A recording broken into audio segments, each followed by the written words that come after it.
Hello everyone, welcome to my garage. My name's Kip Cyprus, and today we're going to talk about early 50s and lead sled customs. Come on in.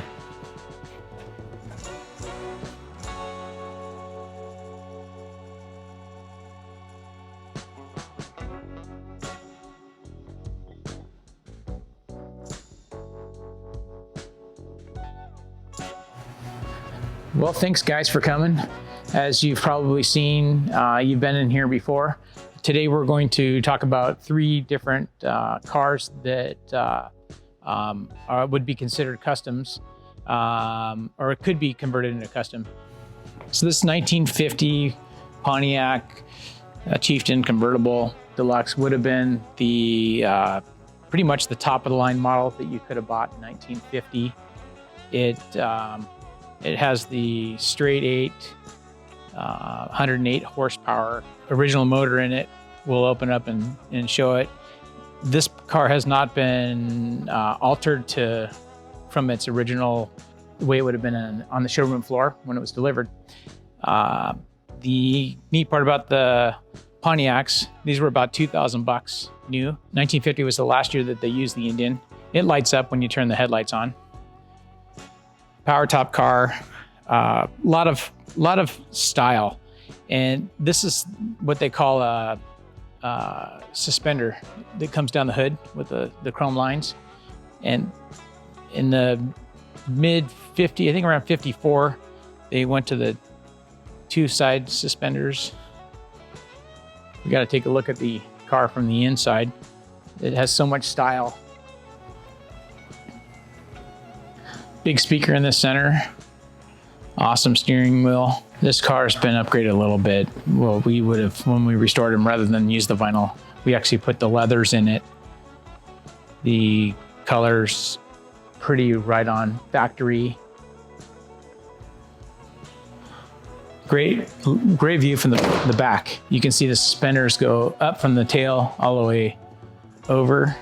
Now, when you look at this car, you can see how easy it would be converted over into a custom or lead sled, because all you would have to do is lower it down a little bit. It's got the lines. This one has a small back window, gives it that mystique, tough guy. Need to be in a tight white shirt with a set of cigarettes and a pair of steel-toed shoes. First off, before we go up, keep an eye on the light. Let's turn the lights on. How's that? Pretty cool, huh?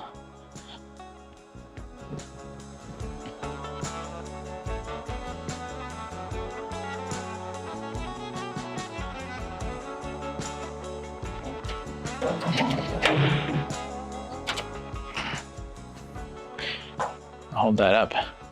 You can get a shot of that whopping inline 346 inch cubic, 108 horsepower power plant. I think the engine weighs more than the whole damn car. There's a indicator light that you can see through the windshield. So if you're driving, it's basically when you're approaching the stoplights, the lights are high and you can't see them from your position when you're sitting. There's a little magnifier indicator that's, if you see my hand, you look into that and it magnifies up so you can see what's above you even though you don't have sight of it. So you can see a red light or a green light, signal coming up. Big fancy option that today we would expect. Leaving the 1950 Pontiac, now let's get into some more customs. Oldsmobile welcomes America, one of the first performance V8s to hit the market. This is a 1950 Rocket 88, Oldsmobile's performance engine at the time. and it would be typically found in the 1950 Rocket 88 Oldsmobile. Now in here is the same motor, but it's been modified with the intake. It has the custom 4 Stromberg carburetors. It's running an original of the era 4 intake manifold, 4 carburetor intake manifold. It's kind of neat because it's actually fuel injection. It has 4 individual fuel injectors inside those Strombergs that run down into a computer. It's mapped, but we are running the original Rocket 88 V8 motor that the car was produced with. Now,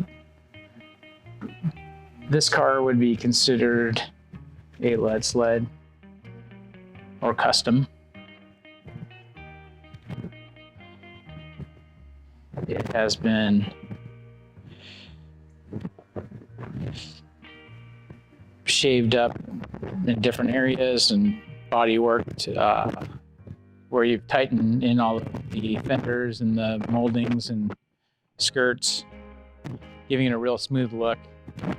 It runs on a set of bags so that it can be at different heights. It's actually pretty comfortable.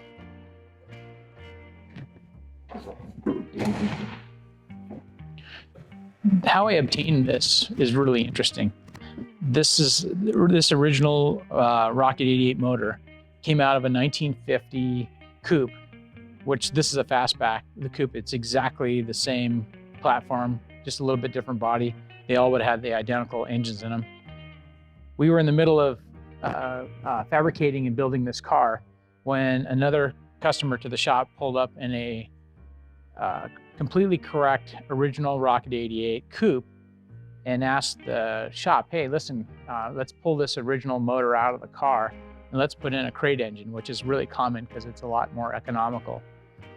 So I saw the motor sitting there and I thought, my gosh, when do you find a Rocket 88 motor with all of its parts, air cleaners, carburetors, even the gear, the transmission on it, and manifolds? And I thought, we can't let this thing go. So I said, hey, what's the guy want for the motor? He said, okay, $1,500, it's yours.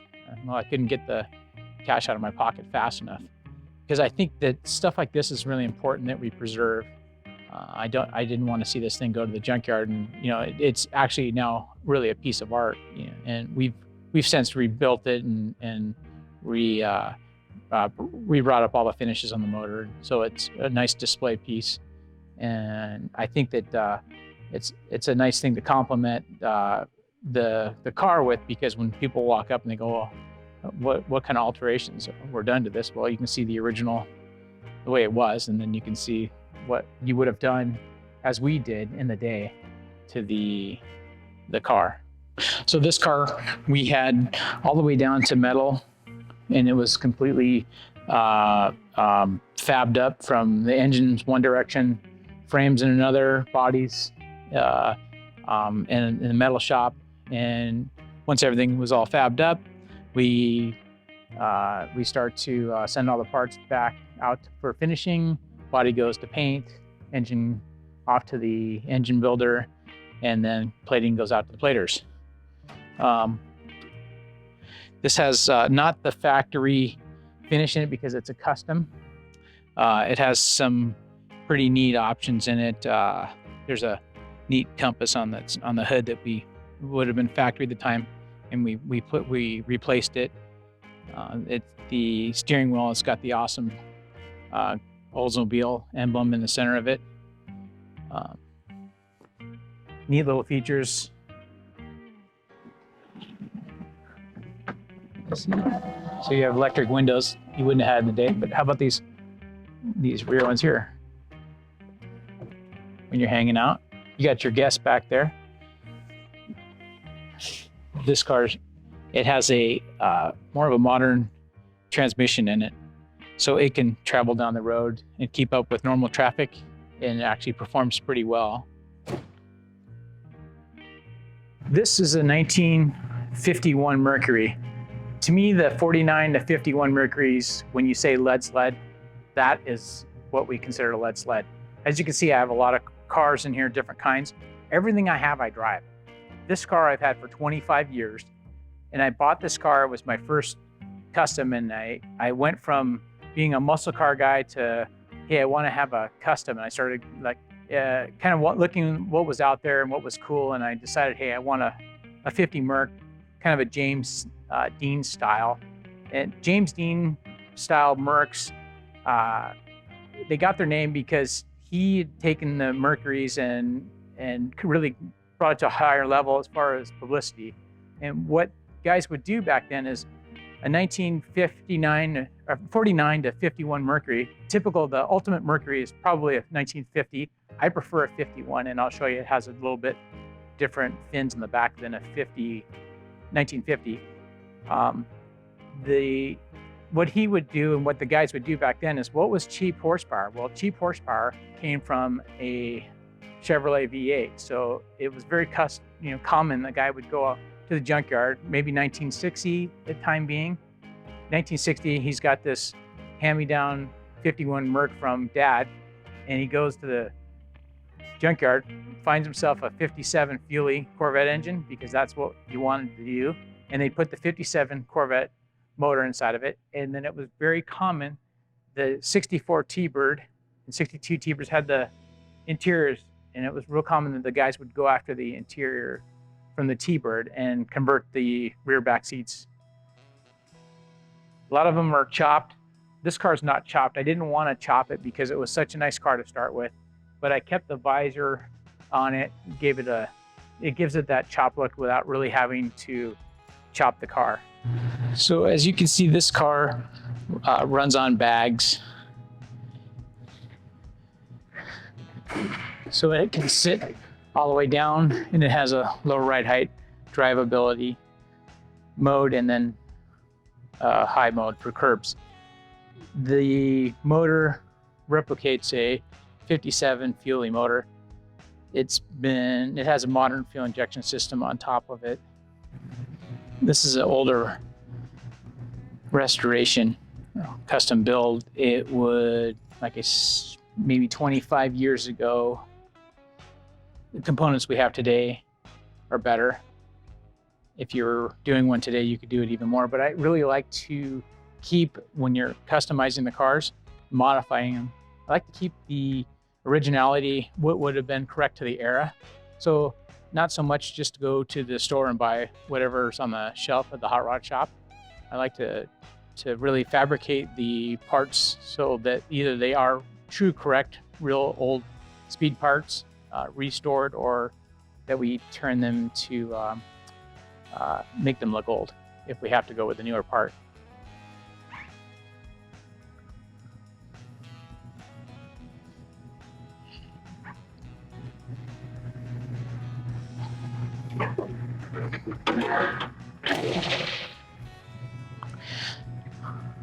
The 51 Mercury normally would have had the push nubs up high, and then it would have a couple holes in the grill.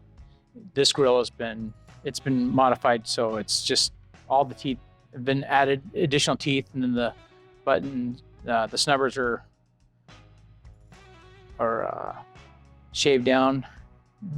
Another interesting part about the car, running the Cadillac hubcaps was real common. And then notice the curve. So when we did the car, we took the skirts and we flush mounted the skirts. So typically the skirts would be sitting on the outside of the body. We shaved them all down and shoved them in.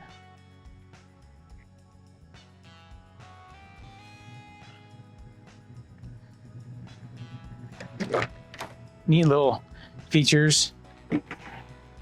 Power windows.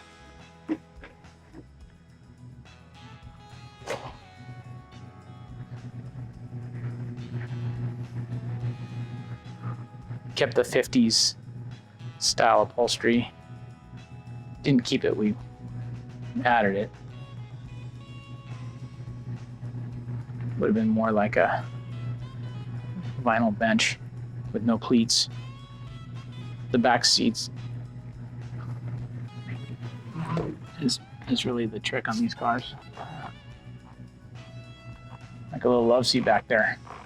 But if you come back here, what distinguishes a 51 from the 49 and 50 is the tail. They have the little tail fins, which I preferred, so I started with a 51 rather than a 50. But I think if you asked America what's the ultimate lead sled, they would say a 1950 Mercury. Also, another feature that must have, you got to fringe in the antenna, wrench it in. Same thing, bumpers, everything's been tightened in. Little bumperettes shaved down and pushed in.